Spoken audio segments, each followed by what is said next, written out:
Al-Qaeda's leadership on the border region between Pakistan and Afghanistan has been decimated, and Osama bin Laden is no more. Today's principal threat no longer comes from a centralized Al-Qaeda leadership.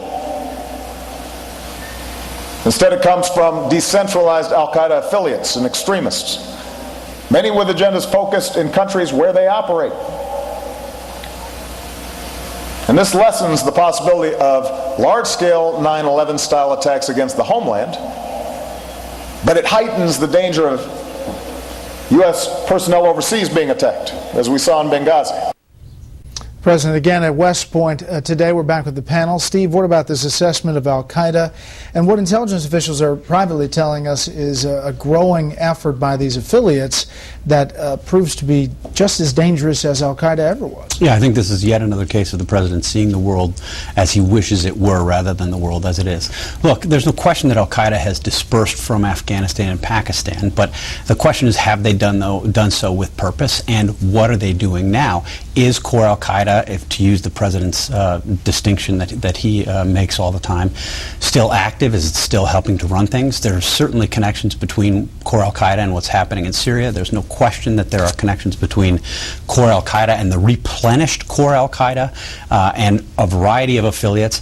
The same thing that the president just said about these affiliates, that they're focused locally, that the threat is diminished, was also said about Al-Qaeda back in the 1990s. So these are a group, the Egyptian Islamic Jihad, is focused only on Egypt, only on Egyptian politics. They're always focused on what's in front of them until they're not, until they turn their eyes toward the United States. I think it's false comfort that the president is taking, but it's not the first time we've heard this. Back in April of 2012, John Brennan, the president's top counterterrorism advisor, predicted that Al-Qaeda would be in effect eliminated by the end of this decade. That certainly doesn't look like it's a prediction that's likely to come true.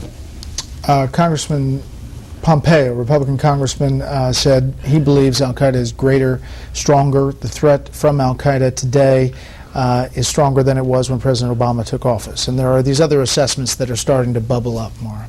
You mean in terms of able to launch an attack on the homeland, or just what are the criteria? Because there's no doubt that it's metastasized, but whether it's in any position to do what Osama bin Laden did and launch an attack on the United States, I think is debated. But there's no doubt that the Al-Qaeda threat is there, it's serious, and it's in a lot of places, and in particular in Syria, where we have a pretty unpalatable choice there between Assad and Al-Qaeda. Is there a disconnect between what, for example, Senator Dianne Feinstein says about Al-Qaeda and what this administration is publicly saying? Well, this was a very positive speech about all of the accomplishments, across the board. And this is a really dangerous world, and the president hasn't really gotten a handle on it.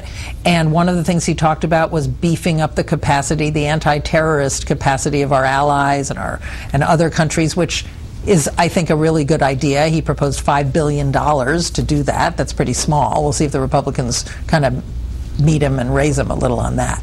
Charles. Look, I think this is rose-colored glasses.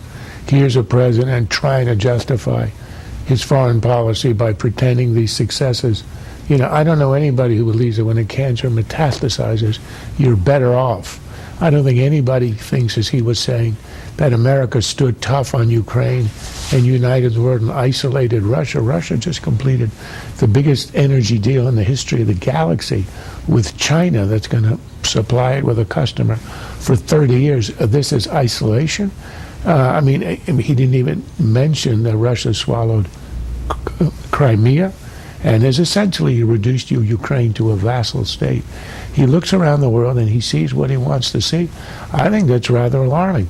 And I do think that what Steve said about retroactively creating a theory of what he did is true. Because what was the last doctrine? The duty to protect. That was the theme of the great speech he gave on television on the eve of the Libya intervention. This is what America does. America does not stand by when cities are reduced like Benghazi. Of course he stood by now for 3 years while 160,000 are slaughtered in Syria. So he adopts a theory retroactively, a way to fit what are a series of completely unconnected ad hoc decisions, and that's the Obama doctrine. Ad hoc, every day a new idea. So, grade the speech. The speech I would grade like the policy, C minus. No, I'll give him a B. C minus? No, it was an F. I mean, it was borderline delusional. He's seeing the world that he pretends exists. It doesn't exist in the minds of so many other people. Again, haven't I? Soft again, Charles. Here we go.